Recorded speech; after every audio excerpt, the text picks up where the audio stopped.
born to an English king.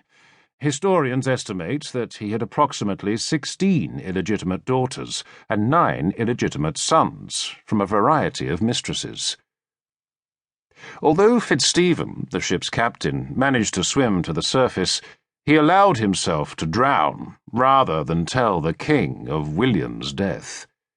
This grim responsibility was left to an unidentified young boy.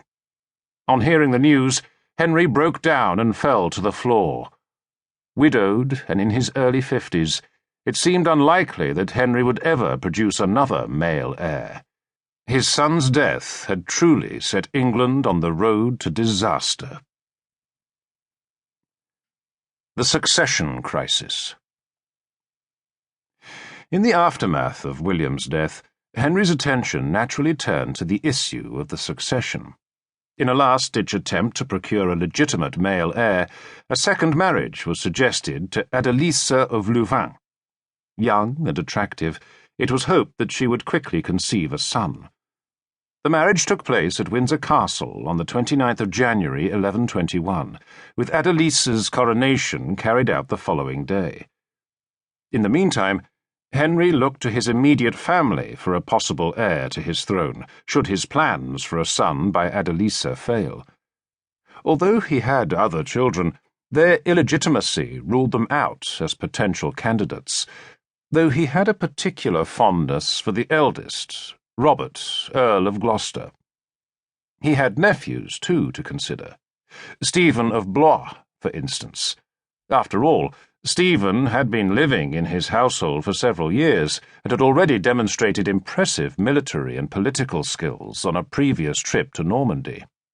But William Adelin was not Henry's only legitimate child. So far unconsidered, Matilda, now Empress of the Holy Roman Empire, was Henry's firstborn and had the strongest claim among his family. Henry had not seen Matilda since 1110, when she had left England to marry Henry V, the Holy Roman Emperor. The marriage was childless, and Matilda, widowed in 1125, was left with a rather uncertain future.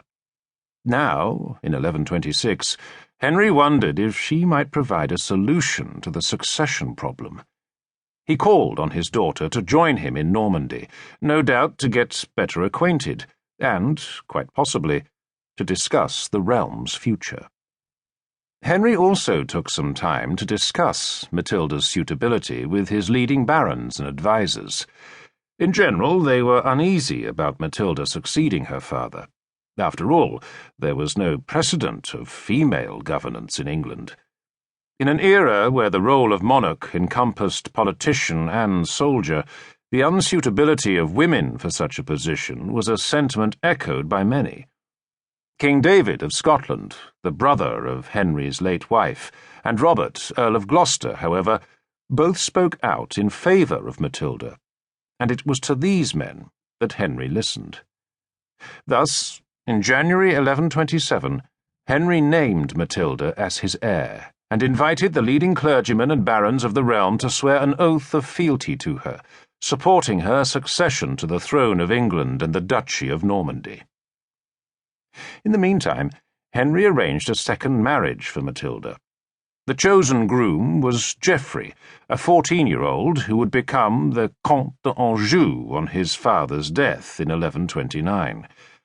The pair were married on the 17th of June 1128 in the French town of Le Mans.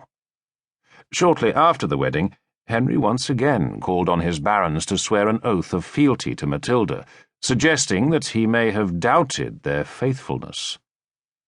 As Matilda had just married into the House of Anjou, the historic enemy of the Normans, the barons disliked the idea that Geoffrey might rule them in one capacity or another after Henry's death. But, in 1131, Henry acted to make it clear that Matilda was his heir. For a third time, he called on his barons and clergy to swear an oath of fealty to his daughter.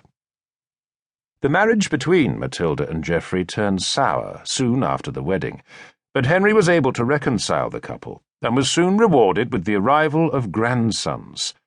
The first, Henry, was born on the 5th of March 1133, while the second, Geoffrey, appeared